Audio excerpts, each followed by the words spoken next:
So not only did that cost us Cubs ML last night, that just cost the Cubbies the season. I cannot believe they blew that 6-0 lead last night when I told everybody the Cubs ML was my most confident play. That was Musha. Give me the Ducks. I'm fading Colorado. Give me Oregon to win this game big and catch Colorado sleeping, coming in on their high horse thinking they could beat anybody. Well, they're about to get taught a lesson. That was the most Notre Dame melt I've ever seen. So I don't know why we're rushing 3, even if we're short a guy. I don't know why linebackers are not playing up further on the line. I don't understand any part of it. The Cowboys did it again. They lose to the freaking Cardinals. That's a concerning game for sure from the Cowboys. The real meat on table play would be his completions. There's just not a line out for that yet, so I don't want to just pull a number out of my ass. But he's going to dink and dunk their way to a lot of completions and probably a lot of yards too.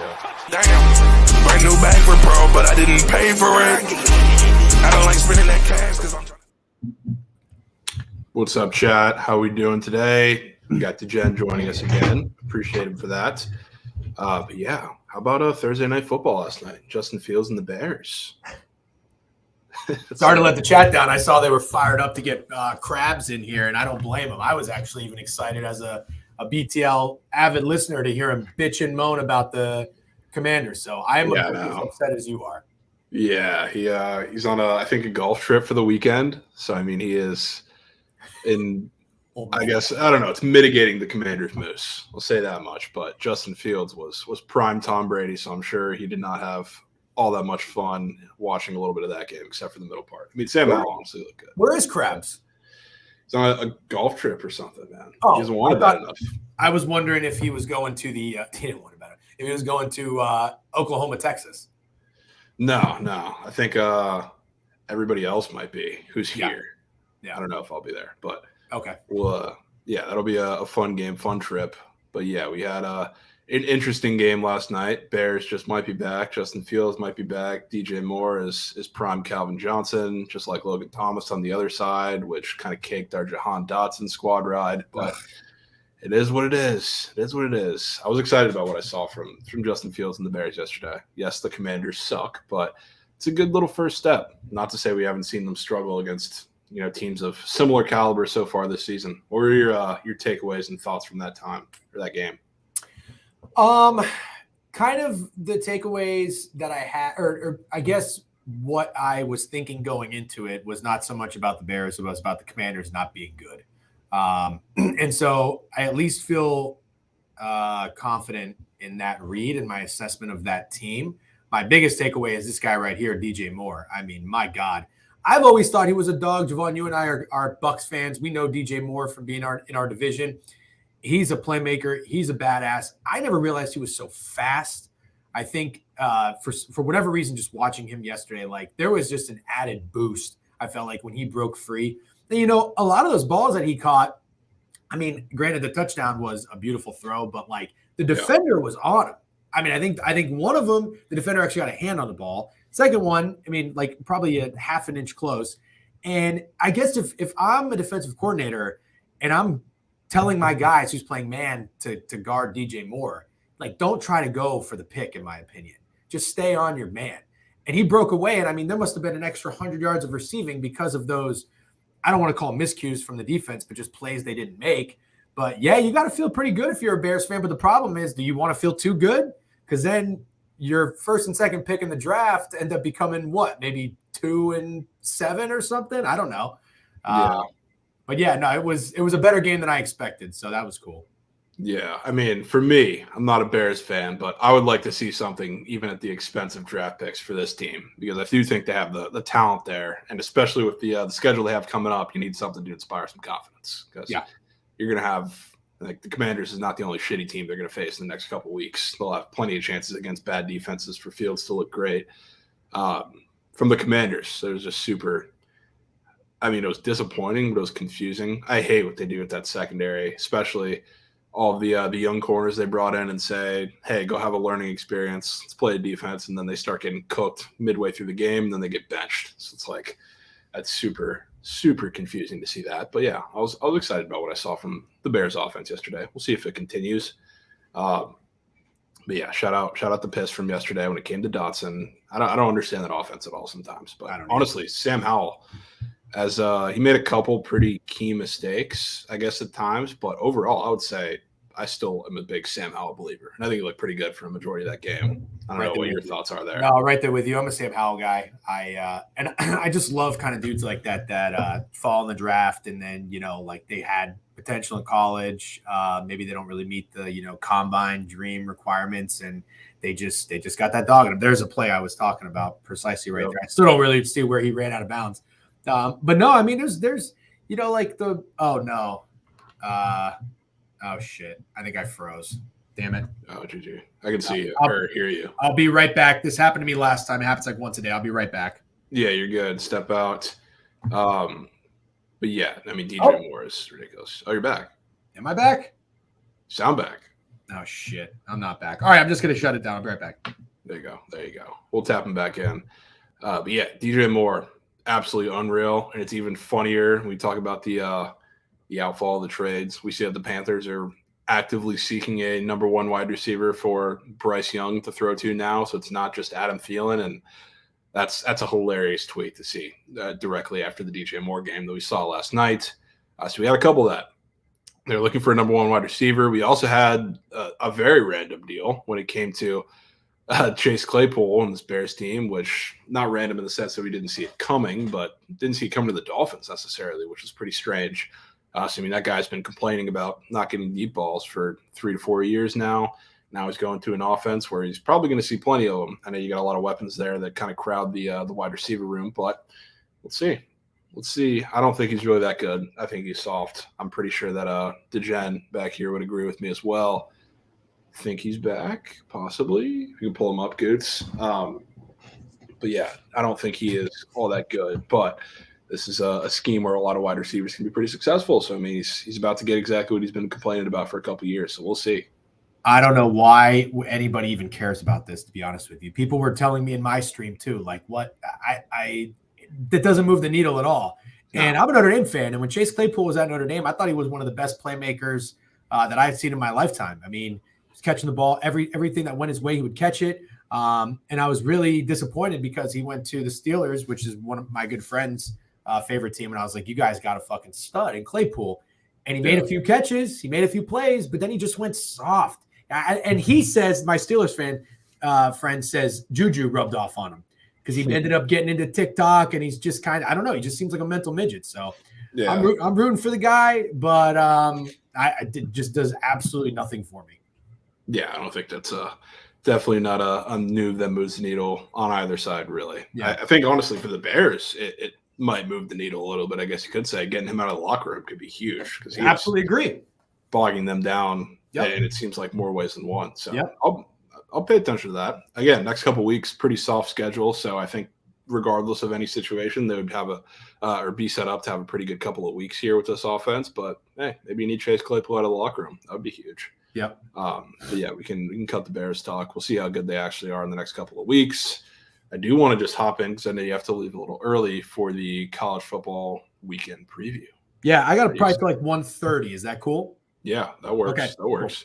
Cool. We'll do the weekend preview, then probably circle around to the couple games tonight, and then we'll start crafting, or I'll start crafting the Hail Mary and everything for the weekend. Okay. But yeah, we can hop into the college football weekend preview. Start with our snooze fest. Talk to me about the Colorado under. No. Okay. Yeah, this total open, I believe 59 and a half. Right off the bat, that catches my eye. Anytime you see, I always think too, like if I call it like the, like if anybody's purchased a car, if it's like something is $19,999, it's like you don't mentally, you're trying not to think it's $20,000, but it is. But anytime you see a total that's just under that number, it's like 59 and a half or 59. I kind of feel like your average bettor is and say, oh, well, I just need to get 60 points with a Colorado team involved.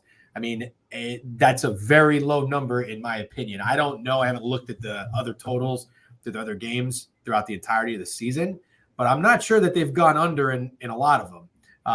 The offense has looked really good, except outside of the drubbing in Oregon. And granted, they are going on the road again, but this is totally different in my opinion. I don't think anybody respects Arizona State at all. So that I'm kind of playing the number here. I'm not even really so much playing the team. Just seemed like a really low total. I think it's telling.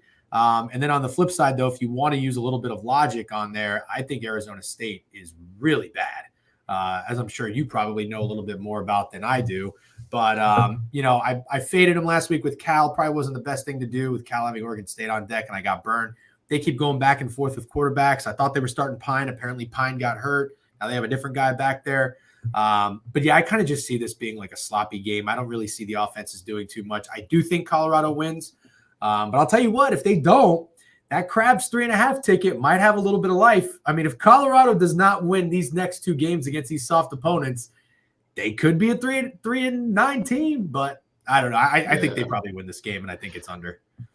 Yeah, I still kind of lean Arizona State in this game because I think the unknown is kind of their friend there too. They're injured at pretty much every position, but honestly, the couple of guys they've had stepped up have been pretty good. Talking about at the quarterback position, and then even at the running back position. I mean, I love Scatabo. He was lights out against a really good Cal Rush defense last week, and he gets to face one of the worst in the country, if not the worst in the country, this week with Colorado. So it's going to be a lot of running from their side, I think, which, I mean, it leans right into your under. So I'm with you there. Tick. Yep, let it tick. Which another game where I think we're going to be letting it tick at least early. Marshall, NC State, taking the first half under 22.5 there, which you'll talk a little bit about the Marshall side in a little bit. Spoiler, but Marshall, this is their first true road test, I would say. They did go to ECU. That was their only road game so far, which is not the easiest place to play. But that team absolutely sucks this year. So I'm kind of throwing that out of the window, and this is a tough place to play at NC State, where they haven't really gone and had much success, especially offensively the last couple of years, other than going into Notre Dame when they go and play these Power 5-ish teams on the road. So I think they're going to get shell-shocked a little bit by NC State, who, like, if Marshall can't run the ball super effectively, they're going to struggle out of the gate in this game, which I think this is a very formidable NC State rush defense that we're going to see. Scheme-wise, especially against Marshall. So I think Rasheen Ali gets limited early in the game. It's going to be on Cam Fancher early, and if Marshall does pull away or pull close in this game, I think it happens in the second half and they start wearing down that defense. But I see this being like a super slow, like 10-7 in the first half. I don't think we see much offense here. I don't know if you agree there. I agree entirely. I don't know. I guess if I were to play it, I'd probably go full game. But you know the team, I think, a little bit better than I do. So I'm all for a first half cheeky look. I like Marshall in this spot. And typically, if I like the underdog, I also like the under. I'm glad to see that the under totals move down. I think 45.5 to 45 or 45 to 44.5. But the only time I really watch NC State is when Notre Dame played them. And but I am familiar with their quarterback. The problem I have in this game, though, is that he's not starting. I think what's his name, Brennan Armstrong or Sean Armstrong? Yeah, Brennan Armstrong. Can have MJ Morris starting, which that's kind of why I lean more into the first half too. First half against a really good Marshall defense. I think he also gets blitzed a little bit to start the game. That makes sense. That's a very, very good point. I think one of the things I messaged you about early last week, or maybe it was late last week, but it started to dawn on me. I was like, holy fuck, is Marshall in a look-ahead spot against Old Dominion at home? They were minus 14. And you might say, like, oh, who's looking ahead to NC State? Well, schools like Marshall would be, because these are ACC opponents that are big for these types of schools. And they've only have two. The first one was Virginia Tech, who they already took care of and beat 24-17. So the only other one they can make a statement for is NC State. And NC State's not an easy place to play. And sure enough, Marshall was losing to Old Dominion, only beat them by a touchdown. And typically, if a team is in that look-ahead spot and you fade them, I like to then bet on them the next week, because that's the whole point. They're preparing, and they're mentally they're thinking about the next opponent the following week, and that's this spot right now. So I think Marshall gets up for this game. My biggest concern on getting too cute and going with like the money line on the underdog is I don't know shit about this quarterback, and maybe it's an advantage now in addition by subtraction here, but yeah, I like the under. I like Marshall, and NC State's defense is really good. They shut down Notre Dame when they played until that funky lightning delay. I don't know if you remember that. Yeah. It was like a full quarter of Sam Hartman sack, fumble, not moving the ball, punts, no first downs. And then the first play after that, Estime broke an 80-yard run. I think that kind of fucked them up. But, love that play. Love it. Let's talk about some overs. Mikey, over of the weekend. I'm going with the Navy North Texas over, which North Texas, I absolutely despise this about them, but I believe they've gone over every single game this season. But let me introduce you to the rush defense, because I know this is not the best Navy team we've seen in a couple years, but this is the worst rush defense in college football. They played 4 games so far this season, 242 yards per game, literally the worst run defense in college football. I'm not making that up. Against Cal, Jay Knott had 188 and 2 touchdowns. The backups, 3 of them, combined for 141 and 4 touchdowns. That was in week 1. Week 2, in this game, it's on the screen, FIU and Kajon Owens, 101 with 3 touchdowns. The backup had 89 and a touchdown. Week 3, Louisiana Tech, their starting RB, who had pretty much all the carries. Tyree Shelton, 152 yards and a touchdown. And then last week, coming off of a bye, they got to play Abilene Christian, who was missing their starting running back. And you know what he did? Put up 140 yards. An FCS backup running back went into North Texas off of a bye and put up 140 yards on this rush defense. I'm not a Navy guy.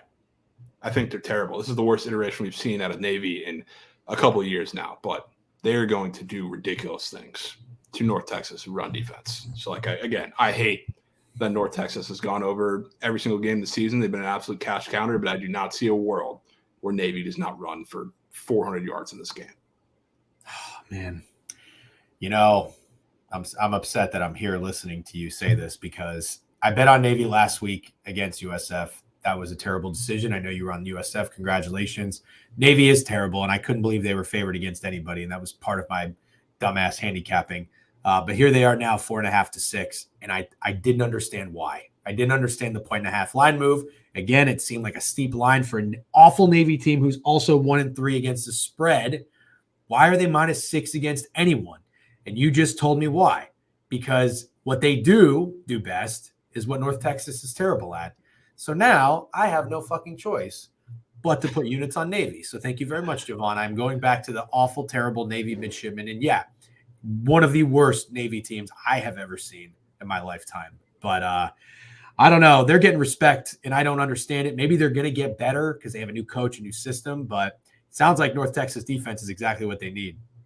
Yeah, I mean, this is like I don't think I've seen – I'm not going to act like I'm been in the game for like 40 years or anything, but I don't think I've seen a run defense, and I know it's been 4 games, as embarrassing as North Texas is. Because initially, like we were talking about Cal, week 1 when they faced them, I was super excited for that aspect of it. I had no idea it was going to be nearly as bad as it was. And they've played much worse teams over the last couple of weeks, and it's gotten worse, which is crazy to say, especially like last week against Abilene Christian. I don't know how you come off of a bye week against Abilene Christian at home and you let their backup run for 140. That's crazy.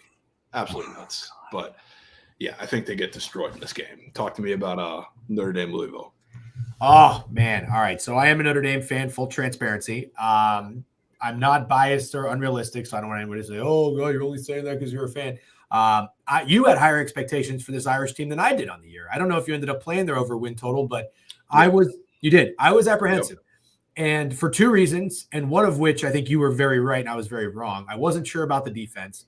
Their defense is phenomenal. Their secondary is incredible. I mean, they just play so fucking sound, fundamental football. And I mean, they're deep. Their secondary shut down two of the best receivers that Ohio State in the country that Ohio State has, Marvin Harrison and I forgot to say the other guy's name, Igjuba.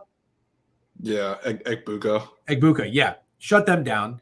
10 points until the last second of the game, PTSD.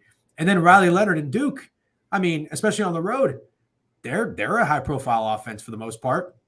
They did absolutely nothing for 3 quarters. The defense has carried this team. Notre Dame's offense, though, has been disappointing in these past 2 games against top-tier opponents. They were excellent against the fucking Navies and the Middle Tennessee or, the Central Michigans, did what they needed to do, but really not too much in these 2 games. And it's very disappointing to see as a fan. But there's at least one excuse that they can have for last week, and they were without their 2 best receivers, Jaden Thompson and I forget the other guy's name. But the drop-off from them to everyone else is very significant. So I think that's a big reason why Sam Hartman couldn't really do much. He fed the tight end 10 catches, 100-something yards. He was everything. Estimate couldn't run, but Duke's defense was phenomenal. I think this is finally the game where we've seen the defense carry Notre Dame. I think this is kind of where it flips. I think that defense has got to be gassed. And most importantly, the following week, they've got USC. So it's going to be really, really hard to prepare, in my opinion, or just mentally be all in on a Louisville Cardinal team when you've got Caleb Williams coming to town next weekend. I'm big on look-ahead spots in college football. I'm not necessarily saying Notre Dame loses the game because they can't afford to lose the game after almost getting slipping up to Duke and losing to Ohio State. But I also really respect Louisville's offense and Jeff Brom. They were in a look-ahead spot the week before, and they didn't cover as 3.5-point favorite on the road in NC State, I think, or Virginia. So I think we get points. I think the defense is worn down a little bit. Louisville scores, but I think Notre Dame does too, and I love the over. I agree. And this is like I 100% want to fade Louisville's defense at all costs. Outside of last week, they've been absolutely horrid against any team who's really going to attack them down the field, which you can argue that Audric Estime is going to do a good bit of the work this week because he can. But this is the one game that I think you're going to see them go all out on the passing attack, at least the one game we've seen so far this season, because that's how you attack Louisville's defense. But on the other side, I mean, this is really the first time that Notre Dame has seen a passing attack like this too. They played nobody throughout the non-conference slate between Navy, Tennessee State, and Central Michigan, of course. NC State doesn't really have that with Brennan Armstrong, or didn't have that at the time. Kyle McCord is not good. Riley Leonard, they tried to ground and pound that game probably a little more than they should have, especially in the second half, and they're playing with a little small lead there. So this is the first all-out passing attack with Jack Plummer in this offense. Is really good, too, with Jamari Thrash and Jawar Jordan. So they have guys. So, I think this is a sleepy spot for Notre Dame's defense looking ahead to USC. I'm 100% with you there. I think we get a lot of points. I'm with it. Love it. Happy to hear it. With it. Let's go to what do we have next, Goots? Dogs or favorites? Blowouts? Yeah, give me Ohio State this week. I guess we're both going with Big Ten. I love Ohio State as well. Yeah, I mean, we've seen this movie so many times before with Maryland coming up fat and happy after a very fraudulent, undefeated start to the season.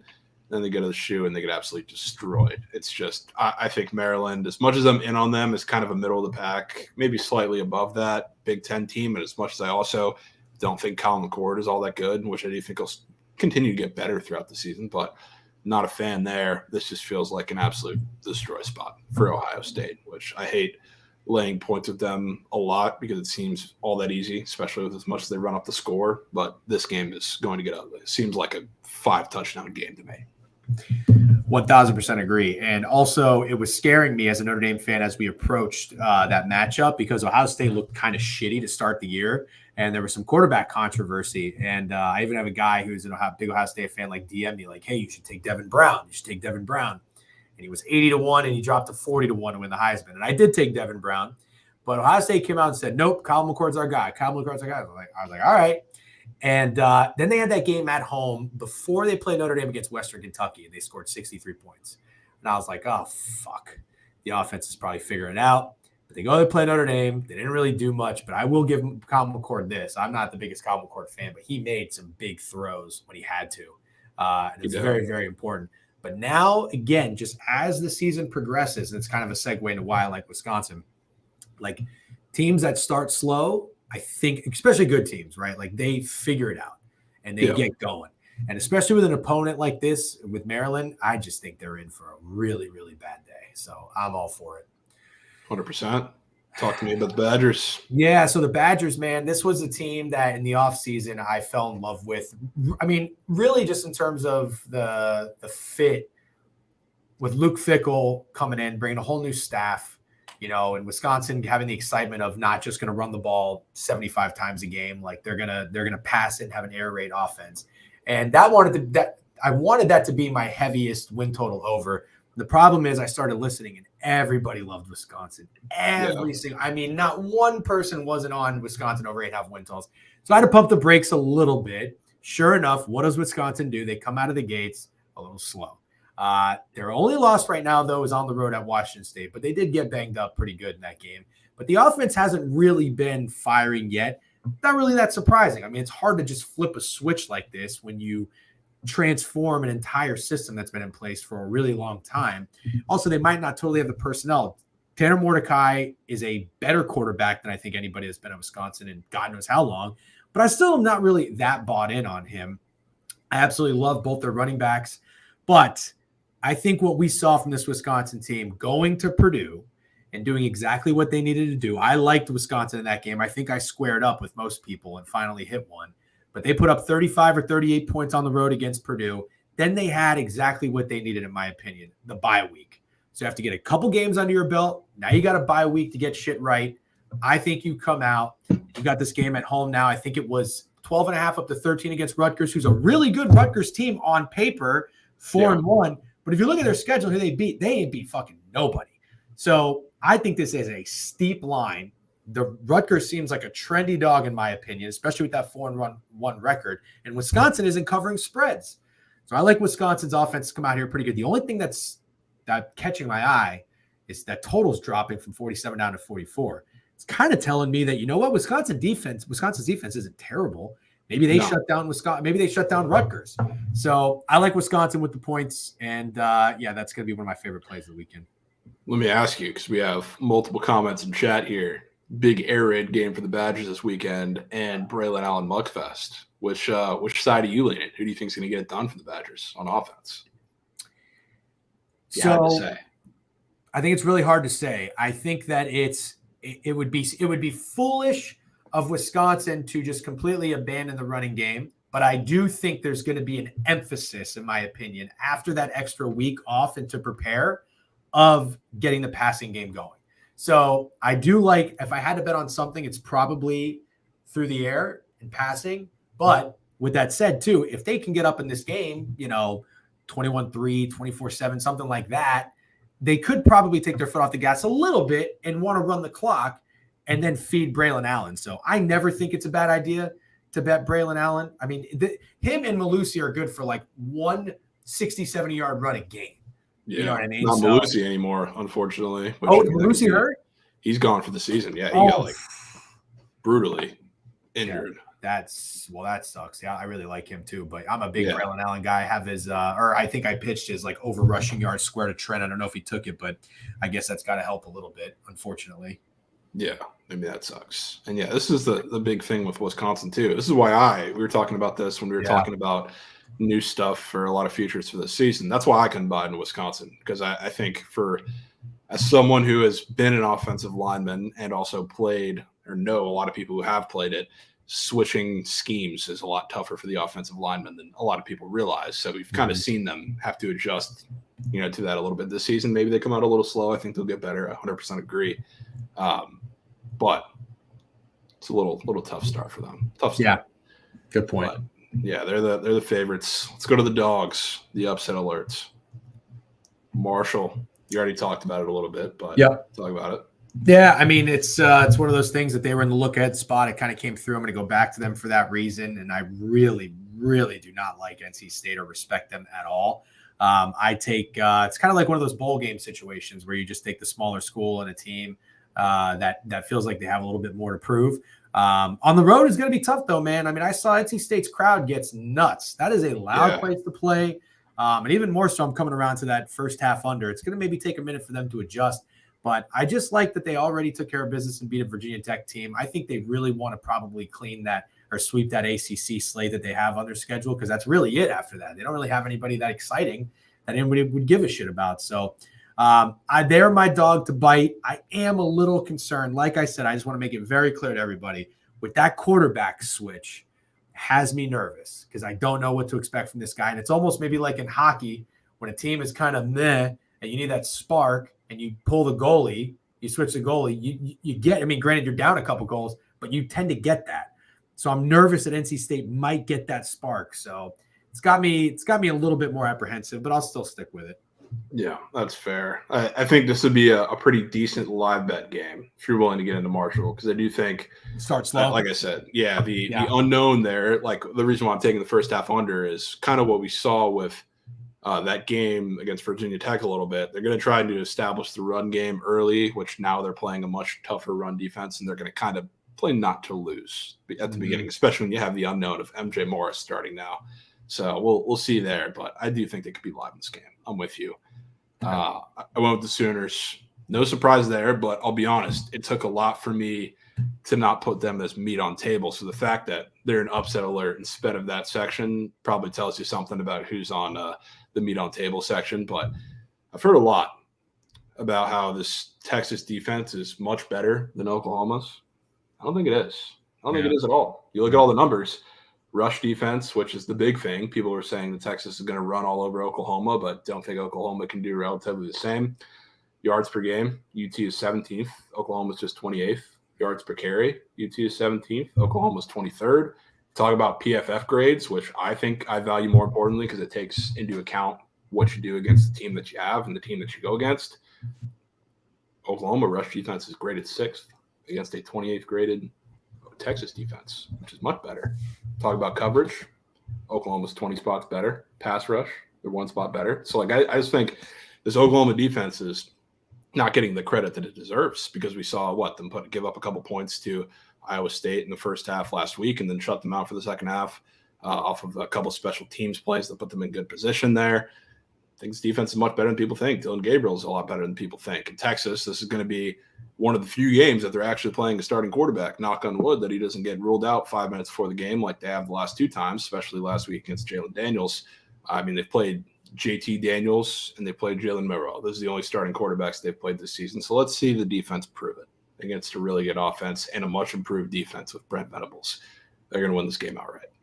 They're going to win it. I hope you're right. I think I texted you before the season, and I was like, because I know you're a Big 12 whisperer. I was like, Javon, I think Oklahoma is going to be my biggest position in the future market.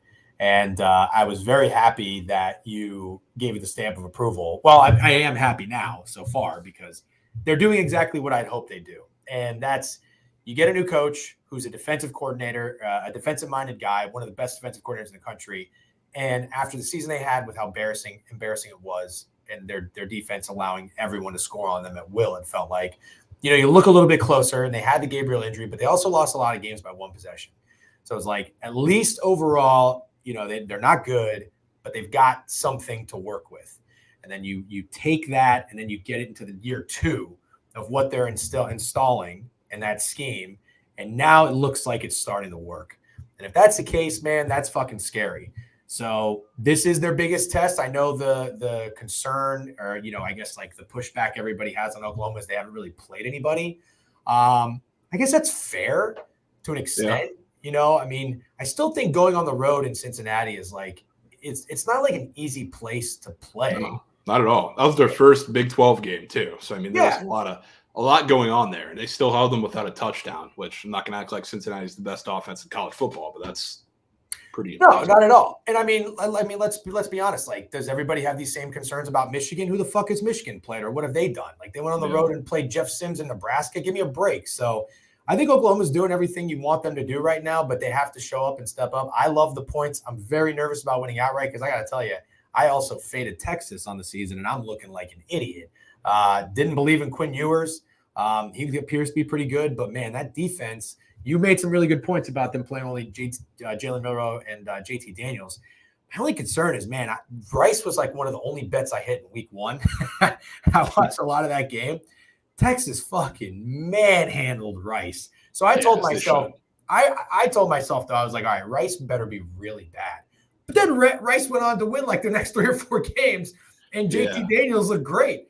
So I was like, holy fuck, maybe Texas is actually that good on defense. But I don't know. This is everything right here. If I'm playing a side, it's Oklahoma. I'm already invested, so I'm not touching it. But, yeah, I like the Sooners. Yeah, I mean, I'm already invested too. There's three kind of look-ahead lines that I told myself I'm betting before the season, no matter what it comes out at. It was Cal against Auburn, which they covered but didn't win, Oklahoma in this game, and Notre Dame against USC. So if I don't bet it, I'm doing myself an absolute disservice. Fair enough. And real quick, hold on. This is important. Yep. Purdy Flirty. They let up 20 points in Iowa State. Again, we talk about these look-ahead spots. Don't put too much stock into that. And that also correlates with why I am betting the over with the Notre Dame team and a defense that has looked stellar.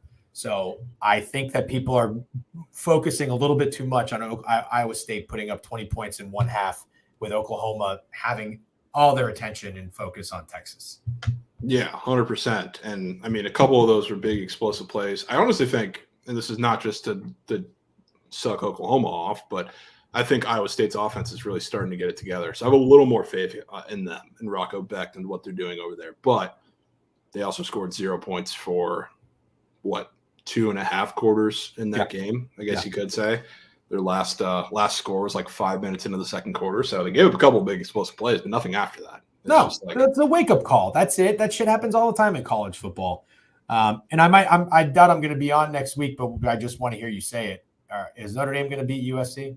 Yes. I think so too. Thank you. 100%. 100%. Okay. 100%. I think I texted you this too.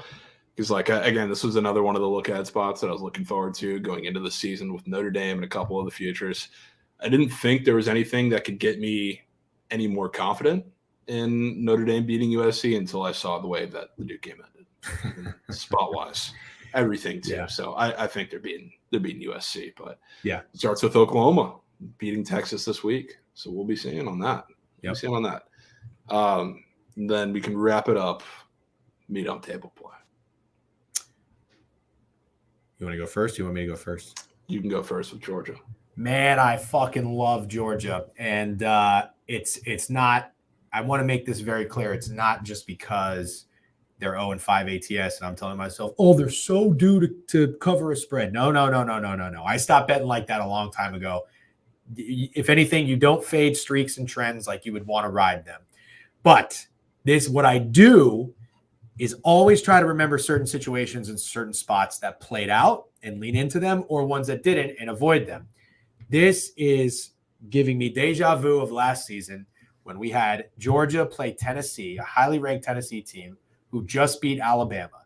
And then Tennessee went on the road to play Georgia, and Georgia was -9. And everybody was gobbling up those points with Tennessee. And what happened? Georgia wins, Georgia covers. So I think this line is crazy. I can't believe Georgia was just -14 against Auburn. Doesn't even not cover, almost loses the game. Like they were life and death in that game. And now they play a Kentucky team. I believe Kentucky's undefeated. Believe so, yeah. I don't have it up in front of me. I don't think Kentucky has dropped the game. I just want to be 100% sure. They're undefeated, yeah. 5-0 and 4-1 ATS. And not only that, but they just beat the shit out of Florida. Granted, Florida isn't necessarily that great. They have a 5.5 win total of the year. So we got to relax on Florida. Even though they were ranked, they're not a good team. But it's in the fashion in which they did it is not going to work out against Georgia. Their running back, I forget the guy's name. I think his last name is Ray Davis. Yeah. 200 yards in the first half is insane. It is absolute insanity. And they still didn't really do too much after that. That game barely went over. So you look at Devin Leary. What do they have, 70 passing yards? Devin Leary is a good quarterback. I am not taking anything away from him. NC State transfer. I think he's a good quarterback. But the guy coming from NC State, now he's a quarterback at Kentucky. His only SEC experience so far is playing at Vanderbilt and then playing a dog shit Florida team. You got to go from that to playing Georgia in Georgia, when they just almost went down. I mean, you got to tell me. I mean, their butthole is tight right now. They are woken up. This spread is telling, in my opinion, and it tells me Georgia is going to kick the shit out of them. That's what I think happens. I don't think Kentucky gets success running the ball. I don't think Devin Leary passes on them. I think Kentucky team total under is also a play. Yeah, I was just about to follow that up with, I don't know if Kentucky scores in this game. I think it's going to be a masterclass by the Georgia defense. And to be honest with you, Carson Beck, he's looked a lot better in the past couple weeks. I guess at spots, really, because he's started figuring out, I guess, that Brock Bowers is actually good at football. And he's been feeding him the ball a lot more. I don't know if we'll have to do all that much in this game. I think it's just going to be, I don't want to say free and easy, but it's going to be a pressure-free situation, I think, from the jump for him. So I love that. And I really, really love the Hogs this weekend. And I feel like this is a play that you could get behind coming off of, I know I've been pretty tapped into the Arkansas Twitter sphere because I've been looking at Raheem Sanders news because I want to back him a lot in this game, especially. But he came back last week, wasn't all the way healthy, didn't look incredibly explosive. A lot of fans are calling it the most embarrassing offensive performance that they've had with Sam Pittman as head coach. So really embarrassing performance in a game that's a massive rivalry. They kind of laid an egg there. A Texas A&M defense that I thought was really bad, and I'm still not fully convinced that they're all that good, but they look good in this game. The front seven was getting after them. Raheem Sanders was held to like 34 yards. They weren't really able to get the ball moving, and KJ Jefferson needs a really good run game to kind of get that offense flowing. So he hasn't been great to start this season, and this Arkansas offense hasn't been very consistent, except when they've played dog shit defenses, which we talk about Ole Miss. They're going to give KJ Jefferson every single thing that he wants in this game.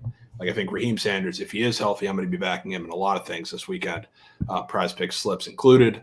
And we talk about KJ Jefferson hasn't really had the game yet. The best he's looked has been against an LSU secondary that is injured and terrible to begin with. And I think this Ole Miss defense is right on par with that. So we have a really good matchup finally from Arkansas, or for Arkansas in that offense. Hopefully Rocket Sanders is healthy.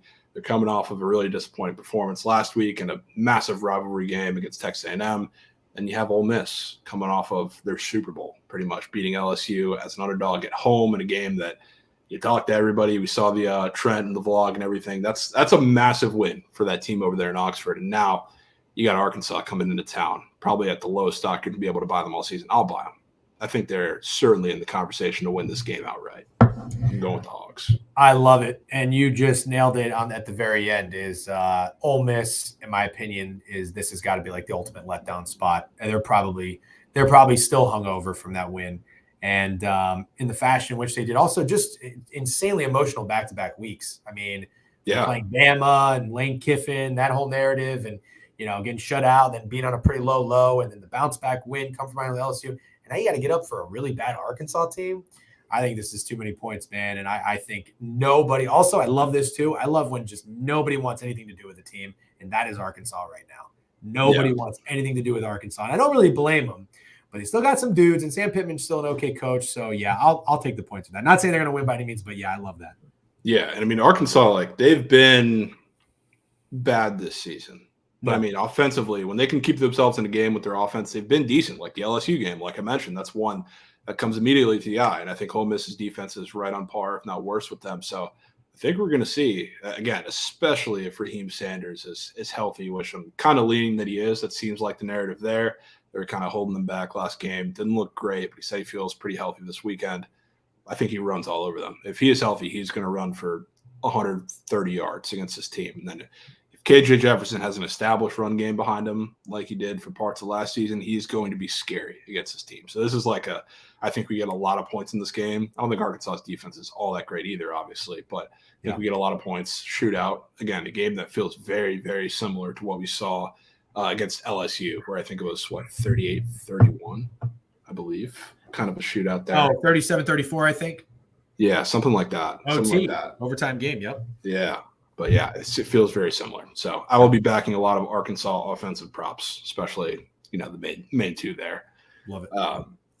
So that's the preview. While we have you for, the last 10 minutes here, I do want to go through a couple more of these games that I believe you have some thoughts on. I guess we'll start tonight with a couple games there because I want to see what you have to say. Kansas State laying 11.5 against Oklahoma State. Oklahoma State is dog shit, and I will continue fading their defense. But this seems like a little bit of a weird spot. I kind of want to play Kansas State, but I'm not sure the best way to do it. Feel free to interject your thoughts on this one. Yeah, well, it's games like these and nights like this where this is why I love betting on win totals, because you don't have to bet every game. So I've got Kansas State over and I've got Oklahoma State under. So this is perfect. So I got no reason to get involved. I think you might have one or both. You don't have Kansas State, but you have Oklahoma State under as well. I have Oklahoma State's under, yeah. Yeah, that was that one of your top three? It was, yeah. Yeah, I remember you kind of you gave us the spark and motivation for it because you called the Gundy down spiral, which hopefully I'm not jinxing, but it's looking great so far. Yeah, it's a big spread, and me and my buddies are kind of conflicted on this. You know, he thinks this line's a little short because nobody really wants Oklahoma State. I think it's a lot of respect on the road, night game, same conference. And Kansas State has looked really good despite their loss against Missouri. I mean, people are calling it the game of the year so far, and I think Ole Miss and LSU is probably up there now too. But that was an awesome game, and I followed it because I like Kansas State and I like Will Howard. Their defense is really bad. Kansas, and this, Kansas State secondary can't fucking stop anything. So it makes me a little nervous, again, because what if they get up big and then I don't know if they put backups in or rest. I don't know who they have on deck next week. And Oklahoma State kind of takes advantage. That's only the back door concerns me. What caught my eye a little bit, though, is the total dropping from 55 to 53. I know Oklahoma State is bad. I know their offense is really bad, too. So maybe this is kind of a game where Kansas State just gets up, stays in control, maybe doesn't allow many big plays, but also maybe doesn't create many as well. So I don't know. If anything, I'm probably going to play the under. Yeah, that was what stood out to me in this game too. I mean, we have I'm, again, the biggest hater of both these defenses, but especially Oklahoma State. And to see this drop 2 points, which I think it's starting to creep back now some places, which I'll pay attention to, but it felt strange, which is why I'm very hesitant to lay the points here with Kansas State. That, along with everybody and their mother having Kansas State team total to score 5 touchdowns. Because I believe 33 and a half. It just, as much as I hate Oklahoma State and I want to fade them, I don't know if I can do it. I honestly think I might go a little Kansas State first half here. It feels like that's the only way I can get myself involved with them in this game. It just, something feels off here. Let me just tell you firsthand, I just had Western Kentucky first half last night, and seeing them almost blow it and only win by a touchdown after they were up, 28-7 the first half. Big favorites on the road, especially in like a weeknight game. I am so for it. So I think Kansas State first half, that would be, if I'm playing a side, that's absolutely the way I would do it. Yeah, that's what I'm thinking there. Especially, I mean, you mentioned it, their defense is, I know Oklahoma State's is bad, and it's a lot of scheme decisions. Shout out Gundy for getting cute with the D2 defensive coordinator hire there. But yeah, Kansas State depleted and overall just bad. So it's tough to trust them for 4 quarters there as well. It's probably first half for me. Nebraska, Illinois, another super weird game. And I absolutely hate these 3.5 point spreads on these weekday games. It always seems to bite you in the ass. And a lot of the dogs have been covering lately in these weekday games with a 3.5 spread, which kind of concerns me. What are you doing today with this game? Pretending like it's not happening, but I got to tell you, I mean, I can't not notice Illinois being 3.5 favorites and thinking to myself, kind of like with Navy, what the fuck is Illinois doing being favored against 3.5 to anybody? And I know they're at home, and I know it's not a good Nebraska team, but Illinois is bad. Yeah. I mean, this is a bad team. And, I'm contrarian. I like betting on gross plays and gross teams, but I've bet on Illinois before, man. I took them the 14.5 at home against Penn State, and I didn't enjoy 1 second of it. They're terrible. The quarterback is awful. I think he had like 4 interceptions that game. There is just nothing that really gets me fired up about betting on Illinois. If I really am feeling degenerate and want some action, I think I'd maybe, out of both these games, it's probably the play I like the most. Between Illinois or maybe the under in Kansas State or Kansas State first half, I do think I'd lay with Illinois. Also, you got Dick Butkus passed, RIP. You got Chicago showing out for him. He went to Illinois. You see that move in front of our eyes and just went 3.5 to 3? No, I do now. Yeah, I'm out. Thank you. I'm out. Yep, that's like the juju. You're like a Ouija board. You know? Yeah. I'm telling you, somebody probably watching this show and is like, this guy's a fucking idiot. Oh, Trent, will you move the market? I just moved it, man. He just put a nuclear missile on Nebraska, man. That sounds like an awful way to spend a Friday night, but goddamn. Hilarious, man. Hilarious. Yeah, these games are pretty tricky and they suck today. Trent, you wailing anything in these 2 games, man? Dude, no. I don't know what the play is. I know you're heavily against Oklahoma State winning this game, right? I mean, yeah, they're 11.5-point dogs. Yeah. Say that much, but yeah. Are they cover, or is Kansas State covering that shit? What do you guys figure out?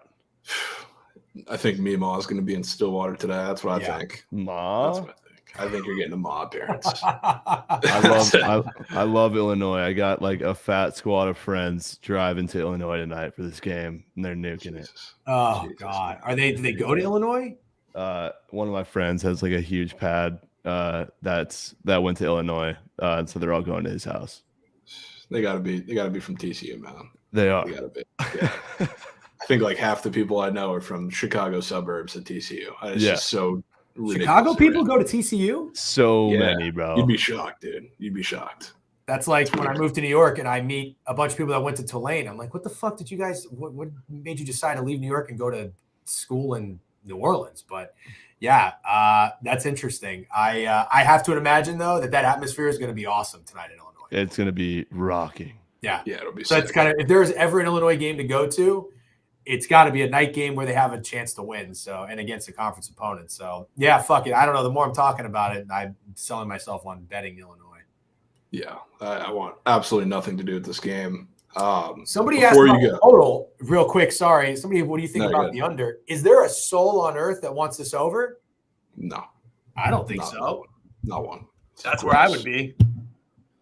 Yeah, I don't hate that one bit. It feels like a super weird game where you look up and there's a bunch of points in the first half for God knows no reason. Illinois Stadium is never rocking. Probably isn't. I would hope not. But yeah, before you go, last couple minutes, I do want to bring up a game or two that I know you're going to have thoughts on that we haven't talked about yet. Some of the bigger games in the slate, UCLA, Washington State. Bring it up. We have to mention it. We have to do it. You know what? Javon, I got to do a 180. I'm out. I know we talked about this. We said UCLA was an auto bet, and they're giving me Navy vibes. Really? Yeah. So, again, I told myself, what is Navy doing -4, -3.5 in this spot? I knew USF was good. They had just shown us they were good. They beat Rice. They fucking only lost to Alabama 17-3. I thought the line was crazy. I look like an idiot betting Navy because USF kicked their ass. I'm not saying UCLA is bad in the way that Navy is bad, but I know I'm feeling, I guess, what I should say is Washington State's like USF. I feel like Washington State has proven their worth. Have they not? 100%. Okay. I think they should be right up there, depending on what happens in this game. But prior to now, they should be right up there with, I think, the Oregons and all the elite teams there, the Oregons, the Washingtons, the USCs right now. I mean, that's exactly how I feel too. And I just think 4-0, 3-1 ATS. I mean, UCLA is decent. What did they their first loss was in Utah, 14-7 with the quarterback change. But I don't know, man. I mean, we've seen Washington State play. They've shown us they're good. Cam Ward is good. I know they're going to get up for this game. I think both teams are coming off a bye. I think I'm off. But yes, my first read absolutely was UCLA all the way. But I'm out. Yeah, I think I'm still in. Okay. I think I'm still in. I'm going to hope and pray this maybe gets down to 3, or I'm just going to lay it. So I feel like they win this game. And the thing for me, especially with them coming off of a bye when they're going to need a stark defensive game plan here against Washington State, and they've had a bye week to prepare with Dante Moore as well, their quarterback. I think it's going to be a book of cheer session, like Trent likes to call it. What does that mean? The run game. A lot of run game. A lot of Carson Steele. That's what I think we're getting from this game. So I would be scared a little bit if I thought Washington State was going to have the ball in their hands the entire game, because if that offense has the ball in their hands the entire game, I don't know how many teams are going to beat them. But I think UCLA is going to play a good bit of ball control. And I hate UCLA. I think they're one of the most fraudulent teams, one of the most overrated teams we have in college football. I hate hearing about them. I hate that they're ranked the last couple of weeks in that UCLA-Utah game. I hated them. But this week feels like the spot. Right there with you. The only thing I like from UCLA in recent years was Zach Charbonnet. He runs fucking hard. That's pretty much it. Yeah, I do love Zach Charbonnet. All right, and then one more before you go. Interested to see what you still think about this game. Bama, Texas A&M. Oh, man. Well, I'll tell you this. Is Jalen Milroe playing or not? I would assume so because they Bama they got down to 1 last night, and now it's back up to 2.5. So I would assume some news kind of came back there. I will tell you this. I decided to bet on A&M's win total over, and after also having Texas A&M against Auburn, I regret that decision so much. I liked Connor Wegman. I don't know how to pronounce it. He's out, and now Max Johnson is in. And honestly, I'm looking at every sports book I can to get a Max Johnson Heisman ticket. This guy has been fucking phenomenal. So there's a little optimism there, but I think Jimbo Fisher is one of, if not the worst coach in college football. I truly do. And I think that school, if they don't win this game or if they're not relevant or do something to make a splash, they're going to try to fucking muster up some weird shit to get out of that contract, fucking Michigan State style. I mean, It is, if that guy never had Jameis Winston, he would be a nobody. He makes awful decisions. He has terrible schemes. So I don't like anything about Texas A&M. With that said, I can't not acknowledge the line moving in their favor all week. If it's injury related with Milroe not playing, I guess it makes a ton of sense because their backup, Tyler Buckner, I think that's who they'd probably go with, is fucking terrible. He used to play at Notre Dame. He's awful, and Tommy Rees calls plays for him. He's awful too. The Alabama offense is nothing special. The only thing I've seen, you guys have seen Milroe in the flesh when you went to the Alabama game. I mean, he's got potential to make some big throws, I guess, and he runs, but that's it. I don't know. A&M's defense is playing a lot better. What do they keep Arkansas to? 22. They kept Auburn to what? 10, 13 points. Maybe they shut them down. I like the under more than anything because I cannot see the Aggies scoring a ton of points against Alabama. And I know this is not your typical Alabama defense, but I still just can't see it happening. So the under has plummeted as well. Let's see, 49.5 down to 46. So you're 3.5 points late, which sucks. But I'm not a CLV guy anyway, so I'd probably just play that. Yeah, that's the side I would probably go with there, the under, if anything. I think it's going to be a slugfest. I do kind of like Jalen Milroe and how they've been using him kind of, I guess you can say, second stint around, kind of opening up the offense more with a couple more designed runs for him, it's been nice. It's been a nice little change. I think he's been more comfortable doing that. So kind of buying back into Alabama a little bit. And I will be interested to see if this starts touching 3. Because I'm seeing, not on the book we have on the screen here, but it's getting juiced a lot of places, that 2.5 after coming back up. So if you like Bama, you got to take him now. You do like Bama. I kind of do. Dude, they ain't winning that game, man. Feels a little easy. I don't know. I'd rather see the move and then get it on Bama afterward. That's kind of my thoughts in this game. Like, I don't know. But Jen, I'll let you go. I know you got work to get to, and we'll talk about it with Trent up here for a second while we're crafting. But thank you for having me on. Yeah, I appreciate it. You guys should go to a game in College Station too, because that place looks weird. Oh, that place definitely gets down. I mean, in a really strange way. I feel like that would be a good story to tell, because I feel like a lot of people are curious, but they're never good. Like, it's not on their bucket list of places to go, but it's a good atmosphere, but they also do weird shit. So I don't know. I think that would be cool. Be cool in like a not cool way. All right. I'm out of here. Thanks, guys. Good luck this weekend. Thanks, brother. GG. Yep. W's. Yeah, that would be absolute. We'll be seeing podcast material with Texas A&M for a game. Yeah. Story on story. Siobhan, I'm trying to craft a weekender bender entry. A weekender bender? I mean, we have to do it. Because I've been missing out on tailing the Hail Mary, the weekender slips. But I'm trying to do a little 6 Geiserman, 2 MLB combos, 2 college football combos, and 2 NFL combos. Why they got to be combos, man? Dude, because the weekend screams combo squares. That's what I've been doing. Does it though? Does it, man? Yeah. Well, I'll tell you what. I have two squares. I'm probably nuking this 2-piece. Probably nuking this 2-piece. Goots, you have Can I guess it? You probably know one. I think I sent you one. But Goots, if you have Prize Picks up, let me know. I know it was one earlier. My Prize Picks is Cookie, so it's all right. I got it. But yeah, go ahead and guess, Trent. Brady Cook pass yards with Needle Dick Dylan Gabriel pass yards. No, it's actually cross-sport. Cross sport. We're going MLB. Not MLB. I guess not cross-sport, but cross. NFL. Yeah, NFL. Oh, it's Daniel Jones to not throw a pick. No, it's up there too. It's up there too. Believe me. But one other one that I'm taking this week. I don't know. Kirk Cousins, passing yards. Oh, dude, the Chiefs scare the fuck out of me, man. I don't like them at all this week. Yeah, don't put them in Surge 6. I can't. Yeah, don't do that. But those are probably my favorite NFL and favorite college square, which I'll be putting some considerable coin about that. That could be a game for a combo pass yards. Wait, do they not do combo pass yards in the NFL? Do they? I don't Not think really they. sure. I don't think they do because I don't see that category. Let's see. I can pull it up and check it out.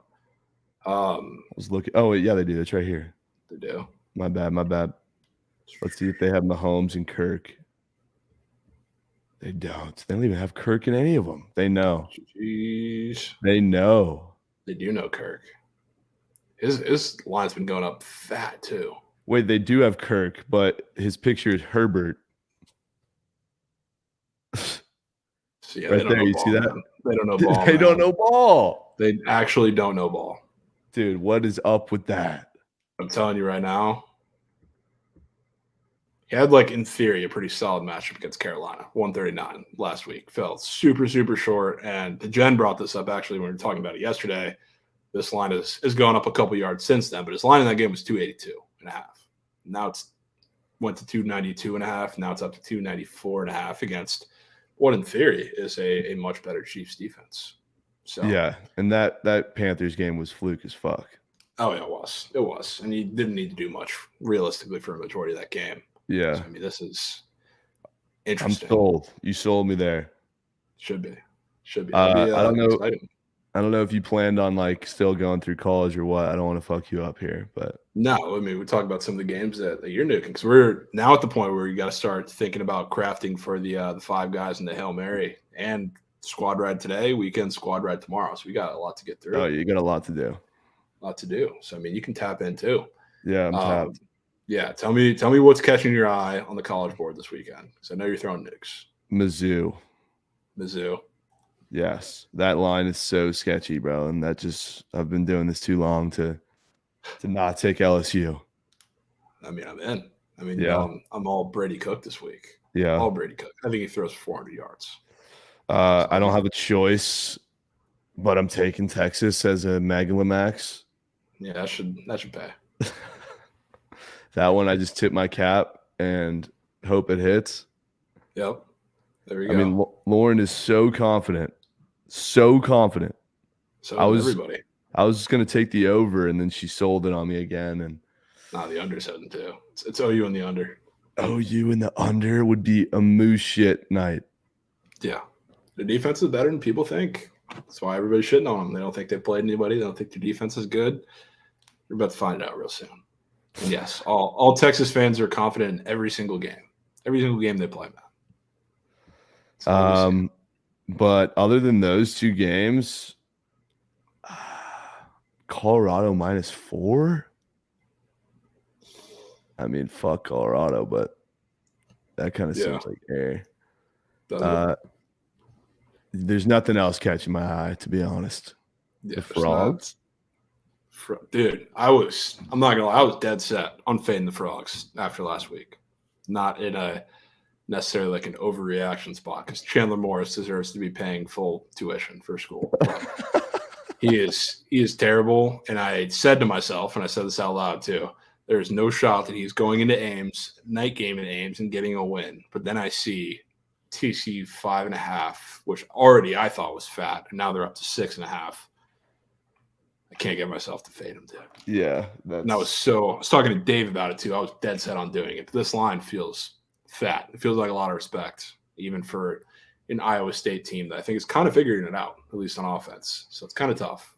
I already know around 8 p.m. tomorrow I'm going to be itching for Wales, and we got a sneak Cal Wag at 9 p.m. They covering? Cal is probably, I would say the most contrarian play on the board this week. And it's down to 9. Yeah. That's interesting. Because, to break it down for you, there is no shot they should be competitive in this game. No shot. Because Oregon State's rush defense is incredible. And if Cal can't run the ball, they have no offense. So that, in theory, is what should take you to this game and say Oregon State minus 9.5, now 9 should be air. So, now that I'm seeing the line drop towards them, I know DeGen is also on this play as well on Cal, or at least he wants to be. This is one of the sleepy games that I think you're going to see the Pac-12, at least the top teams, the ranked teams, get kind of shocked when they go on the road late night, Pac-12 after dark. So, I wasn't planning on getting involved with Cal, but I might have to now. Might have to. I might have to. Is USC covering that 21? Probably are. This is it feels similar to the week before that, or I guess last week with USC Colorado. USC, I guess we're coming off of kind of a trash performance too against Arizona State, but Colorado came into that game after getting absolutely destroyed. And it's kind of the opposite now, where Arizona just played a really tough game with a backup quarterback against Washington, lost by a touchdown. Honestly, had a better shot to win that game than people realized. And then USC just probably should have lost that game at the end against Colorado. So seeing 21.5, I was a little surprised, even on the road for Arizona. So it's probably a USC demolishing. Say that much. We can talk about NFL, though. Yeah, let's do it. I need to craft the 6, man. I want to hear your thoughts on a play that I am very much considering putting in there. It's a very sketchy game. Sure. But I got to get away from the usual suspects. I got lucky last week taking the square surge 6. That actually ended up hitting. But we know how that shit goes. It ain't happening again. Yep. Eagles, Chiefs, those two games right there just scare the fuck out of me. Okay. And I want to take the Jets. I don't like the Jets. Why, dude? I like the Broncos. Why? But first of all, I don't like buying Zach Wilson at his highest point, which is we've seen one really good game against the Chiefs on national television. You're kind of buying into him a little bit, which I don't think he's going to be terrible. I think he's going to continue to kind of progress, and this is a terrible Broncos offense or Broncos defense. But if the Broncos were going to get stuffed by the Jets defense, as good as they are, as good as I guess both units have been, I don't think we'd be seeing the Broncos up to 2.5 with the 43.5 total, which that's a higher total. And yes, you have a Broncos team involved, or Broncos defense has been awful, but it's a higher total than we saw the Jets versus Mahomes have on national television. So seems like Russ is going to cook to me. So I would be scared of the Jets. Fuck, man. Fuck. I got Jets D and Zach Wilson on my 4-0 fantasy team. I think the Jets defense is cooked. I think Zach Wilson can still do whatever he wants against that defense. I think it's going to be a shootout. I'm on the over, but I definitely lean the Broncos and Russ cooking. I would not start the Jets defense. I'll tell you that. Really? I would not do that. Fuck, chat. That's horrible news. Stream of defense. So you're more confident in taking the Cowboys as a dog than you are the Jets? I would be more confident in not taking the Cowboys, but yeah. Fucking damn. Are you taking the Cowboys? Is that the time to impeach? I got to take one of the two. Why, Dolphins, Lions, auto pieces. God damn it, man. We're not going to London. We don't go to London. Okay. Ravens, even though that's a sketchy divisional game, not in love with it. But Falcons. Dude, I don't want to fade Stroud, bro. That's why they're winning. Why are they winning? Literally, I mean, could the Stroud slurpage be at a higher point right now? And deservedly so. I've been the guy to do it. But the Falcons are favored at home, where the Falcons only win at home.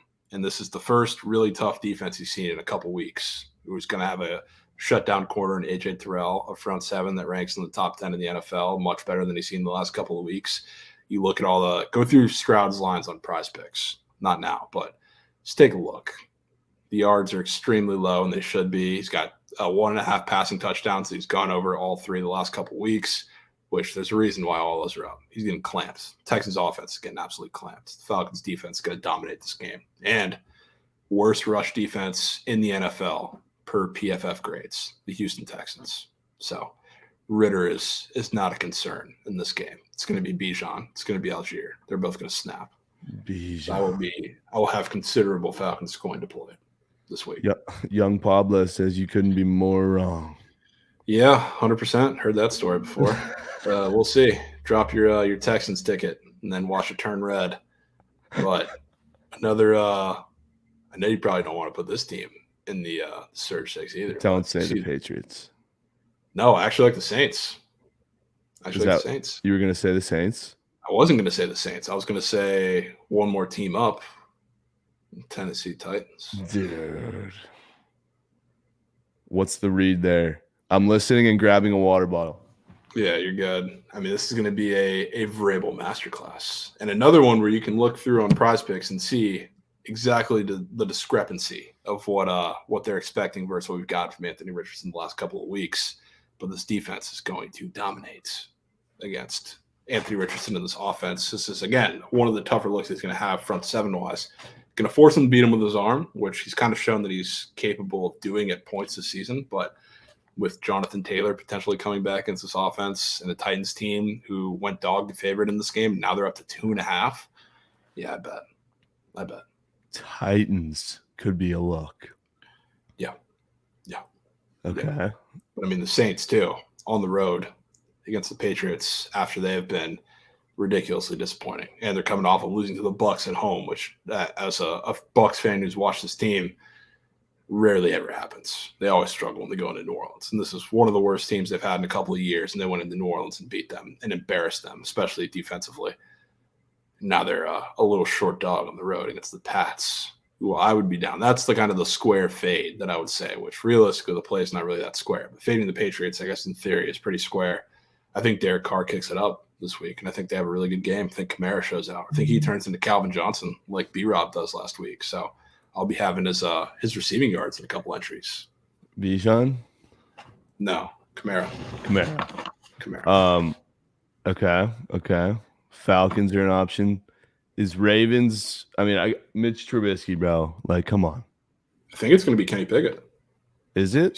He said he's playing. I don't know. I mean, so did Deshaun last week, but we'll see. He said he's going to be playing. I don't know how because it looked like his leg literally snapped in two. But 1 second, Yale's calling me. I got to answer this. Yeah, you're good. So yeah, I'm trying to think of what else we have for the 6 for him to cook. Saints are an option. I kind of lean the Steelers there. Is Trent on Eagles or Rams? I think he said he wanted to stay off of that game. Ask him to come back. Mac Jones got a ball after being benched. He just might. 8 Brian Robinson props up last night. He didn't score. He's also in like every single boost, which was insane. Absolutely insane. Pickett playing. Is that official? Huge. Yeah, everybody's going to be nuking the Texans. We've already seen that. We're going to see that even more. So yeah, Falcons will have coin on them this weekend. Stevenson and Elliott TD prop. I don't know if the Falcons score or if the Pats score, to be honest with you. Sorry, Lauren's getting me a Texas shirt and she had to make sure which one I wanted to get. Yeah, you should get like full orange out. You should look like fucking Home Depot. I would love to see it. It'll be even sweeter when Dylan Gabriel shits on everybody's dreams. Wait, so Ravens, valid or not? I'm good on the Ravens personally. What about what's your take on this Cardinals-Bengals game? I ain't taking the Bengals, man. I'll tell you that much. I ain't taking them. They're not a team that I want to catch the falling knife with right now, especially with as injured as they are. That's the one issue there. It's like you guys kind of buying the Cardinals at their highest point too, if as competitive as they looked the last couple of weeks. But this Bengals team now with T. Higgins injured, Joe Burrow hasn't looked like he's gotten any better too with his calf injury. I'm good on the road here against this team. Fair. I feel like you're just buying them at such a low price. You are. It's just like I feel like they're going to be at that price for the next couple of weeks, and a lot of it has to do with health. It's like I don't know how much better it's going to get. I really don't. Yeah. But yeah. Fuck, man. This week's hard, chat. This is one of the tougher slates we've had this week or this season. If I hit a 6 this week, dude, I'm him. Yeah, you might. You might just be him. I'll bow down to you if you. I'm so bummed about your Jets take, though.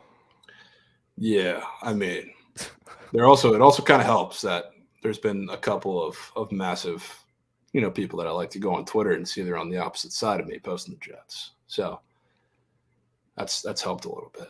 But I do think Russ cooks. I'll be backing him in some form or fashion too. Might have to. All right. Well, how do you go about the Saturday and Sunday squad rides? So we have a vote. I probably should start with those. Yeah. And then finish up with the squad ride for tonight, just because that is going to be incredibly forced. So there's 2 games anyway. So Saturday, you have a couple of plays. Goods, get the poll ready. First play, obviously putting my meat on table play in there. Arkansas plus 11.5. Could stick in the poll. What? Yeah. That's your meat on tape? Yeah, you missed that one. Holy shit, the Dolphins just went from -600 to -750. Jesus Christ. Right in front of my precious eyes. It's good value. Good value in the 6. So here, let's do this. Poll Arkansas, Oklahoma plus 5.5 as well, or 5, whatever it is now. The over 61.5 in North Texas Navy can also go in there. What else do we have that we like, chat? What else do we have we liked? Trying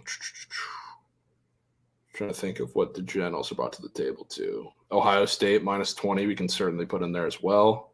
Certainly can put it in there. Then one more. I see UCLA, I see Notre Dame, I see Georgia. Down to put Georgia in there. But Georgia -14.5 in there as well. Really? Yeah, that'll be the 5. Who are they That'll be the playing? 5 for Saturday. Kentucky at home. Such a big whale, Jeffrey. Such a big whale. I might join you. No way. Yeah, I mean, I'm taking them, taking that in that series for sure. I'll tell you that much. That's the thing about MLB. It's like I might as well just take them to win the series instead of just sweating game per game, you know? Yeah, that series is 3-0, 3-1. That's what I think. All right. Polls up. Send the votes in, man. Send the votes in. I feel like I have to give my vote to Arkansas meat on table. Have to do it. And while we're doing that, we can cook up the NFL version of it. I guess we're probably going to have to do Hail Mary and 5 guys. I'll talk to Krabs and figure out what he likes too, and then put that together, and then we'll have that posted in the next couple of hours here. But NFL, Falcons is obviously going in. Vikings is also going in. And yes, Jeff, there is. Vikings is also going in. What else do we like, chat, from the NFL that we just talked about? Trent, you got your favorite nominations? The NFL. Yeah. I like your Titans. I can get behind your Falcons. Okay. That's about it. People like the Titans. People like the Saints. I'm in for that. So in for that. Didn't even see it. The Vikings are 3.5. What's your take? Wow. What's your take on London, dude? Feels like the Jags are going to be in that game to start. And then the Bills pull away. But it's tough with them staying in London. I really don't know how to value that. It feels like the Jags, honestly, if you're looking for value play, I think they win the first half. I think they win the first half, and the Bills cover that game in the end. So I think it's going to be a weird game. I don't know if I'm going to get involved in that one. Looks like Hogs are running away with the poll. No shocker there. So I need one more noon game, and it's either Ravens, Falcons, or Titans. I think it's the Titans, man. As much as you hate to say it, it's the Titans. And which team are you more confident in winning, the Chiefs or the Eagles? The Eagles. I think the Eagles might roll in that game, to be honest with you. I do too, bro. I do too, man. I'm so in. So in. I might ride the surge with you this week, man. Dolphins, Lions, Titans, Eagles. I would have to pick one more game if I put Cowboys in there. Dolphins, Lions, Titans, Eagles, Cowboys, and I need one more. What about the Vikings? That's just way too big of a deal. I mean, that's the exact same as the Cowboys. Yeah, true. I guess if you already have the Cowboys in there, you don't need another dog. It's a tough one. There's not enough heavy favorites for me.